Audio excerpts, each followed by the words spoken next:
Something to remember, when you are deploying your forces, you have to maintain what is called coherency. What coherency means is that the distance between each individual model can be no more than 2 inches. Gale Force 9 actually makes a very, very nice product called an assault template. On it is a 6-inch, which is the farthest distance that a non-fast attack troop choice can move. And on one side it actually has a 2-inch coherency. So now I can just use this and go, are the edge of the base between each one of them within 2-inch coherency? And in this case, clearly they are. So in troop choices, it's a 2-inch coherency. For vehicles, it's a 4-inch coherency, which again, this assault template here has a nice 4-inch mark as well, so you can easily determine whether or not. Now, again, just to illustrate this point a little bit clearer, if we take a look here, you're looking at the edge of this model to the edge of the next model. So here, they're out of coherency. Here, they're in coherency. Okay, so we have deployed for the beginning of the game. Now remember, the Necron player deployed first, so he has to go first. This also means, though, because we're playing a Dawn of War scenario, that he can bring on anything he hasn't designated as reserves at the beginning of his first round. And when he starts moving guys in from off the table, we'll show you what kind of measurements you need to do in order to make sure you're playing the game correctly. As the Necron player brings out his fast attack choices, you put the 12-inch marker at the end of the table, go out to the end, and now the front of his base can be there. That is moving 12 inches. This is not moving 12 inches. That's probably moving closer to 14. So make sure you're staying within the scope of the 12 inches. As soon as he puts out one, to speed the game up, it's kind of best to just go ahead and use that as a baseline for how far away you can deploy. Now, again, because his fast attack acts like vehicles, he's going to make an adjustment here and back him up. He could have 4-inch coherency.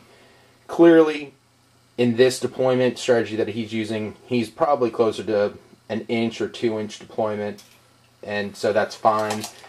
Clearly within coherency. So in Dawn of War deployment, the first thing you have to do is bring on everything that's not going to be placed in reserves, and now he can move whatever is currently on the board.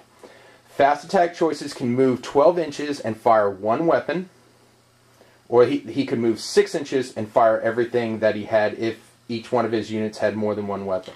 The other option that a fast attack has is that it can move 24 inches.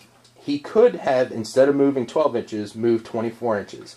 Anytime he moves beyond 12 inches, he can no longer fire, but at moving beyond 18 inches straight out, he now gains what is considered an invulnerable or a cover save.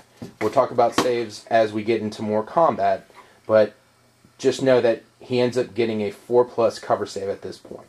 So now that he's brought in his non-reserve units in Dawn of War, he's now going to be moving the rest of his forces. Realize that we are definitely taking some liberties on how we're playing this game so that we can kind of show you guys more things.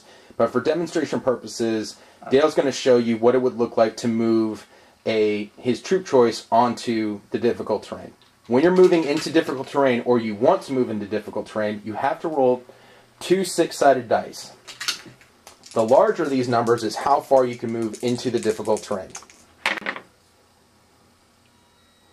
So in this example, he would be able to move 5 inches.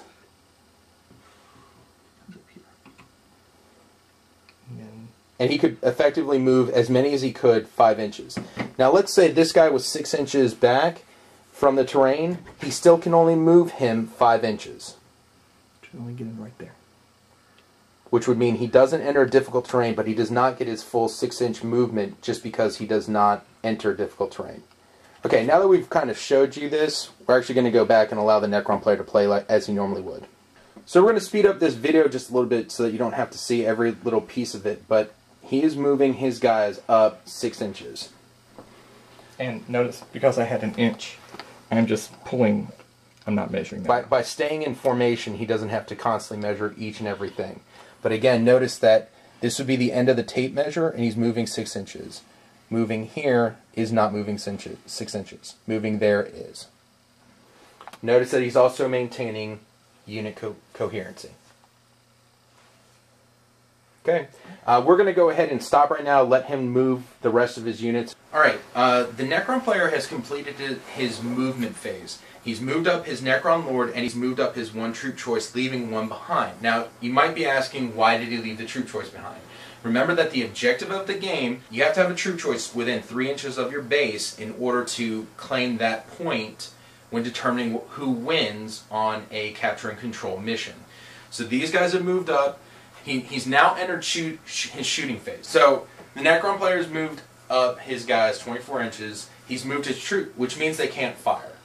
He's moved his troop choice over 6 inches, which means they can fire, but because they have rapid-fire weapons, as soon as you move, your distance that your threat zone is only 12 inches. Which means during your when you're about to fire, what you do is you go, I want this unit. The Necron player would say, I want this unit to fire this squad back here.